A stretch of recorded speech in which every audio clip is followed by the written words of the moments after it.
மே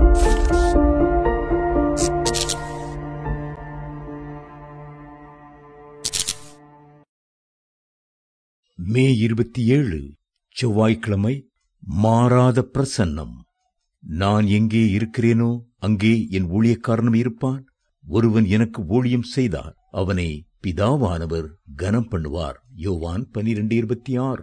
கிறிஸ்து தன்னுடைய ஊழியக்காரர்களுக்கு கொடுக்கிற மிகப்பெரிய ஆசீர்வாதங்களில் ஒன்று அவருடைய மாறாத பிரசன்னமாகும். கர்த்தருடைய பிரசன்னம் இருக்கும் இடத்தில் ஊழியக்காரன் வல்லமையோடு இருப்பான். அன்றைக்கு தமக்கு ஊழியம் செய்த சீஷர்களோடு இருந்து அற்புதங்களினாலும் அடையாளங்களினாலும் வசனத்தை உறுதிப்படுத்தினதைப் போலவே இன்றைக்கும் தமக்கு ஊழியம் செய்கிற தேவனுடைய அனைத்து ஊழியக்காரர்களோடும் அவருடைய பிரசன்னம் மாறாததாயிருக்கிறது.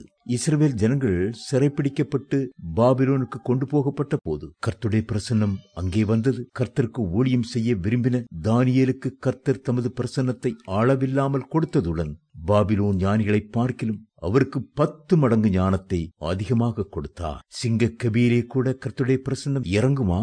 ஆம்.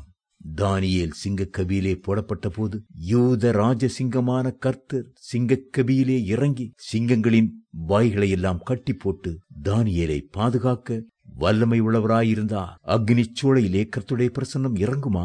இறங்கும்.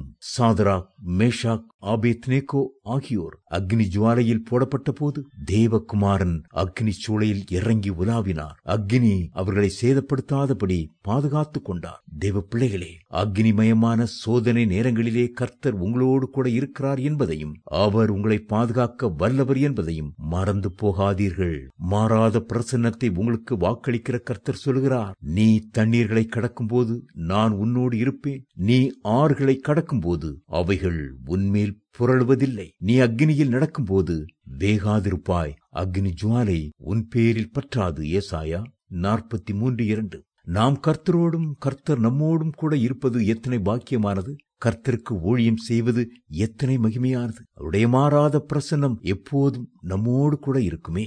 அது முட்கள் மத்தியிலானாலும் சரி, சிறைச்சாலையிலானாலும் சரி, தனியாய் நிற்க வேண்டிய கர்மேல் பர்வதமானாலும் சரி, கர்த்தர் எப்போதும் நம்மோடு கூடவே இருப்பார். உலகத்தின் முடிவு பரியந்தம் சகல நாட்களிலும் நான் உங்களுடனே கூட இருக்கிறேன். மத்தேயு 28:20 என்று அவர் வாக்குத்தத்தம் செய்திருக்கிறார் அல்லவா? அவருடைய மாறாத பிரசன்னமும் இனிய சமூகமும் எப்போதும் உங்களோடு கூட இருக்கும். தேவ பிள்ளைகளே, உங்கள் வழிகளிலெல்லாம் அவரை நினைத்துக் கொள்ளுங்கள்.